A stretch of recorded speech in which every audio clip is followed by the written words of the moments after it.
after my crab cakes are done, I like to plate them, and I like to plate them with things that have a lot of color and a lot of flavor and that's bright and refreshing. I hate aioli, okay? And I'm really not a big fan of tartar sauce. What I've chosen to do, I'm gonna make a pineapple salsa. It is bright, it's fresh, and it smells perfect.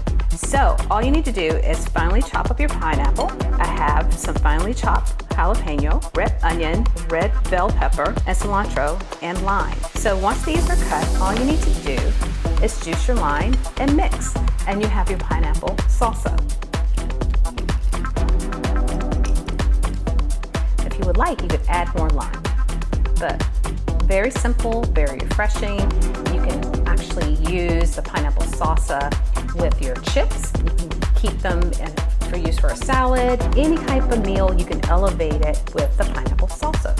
And it's great for spring and summer. In fact, I eat it year round. So there you have it. So if you can't cook, you can definitely make this.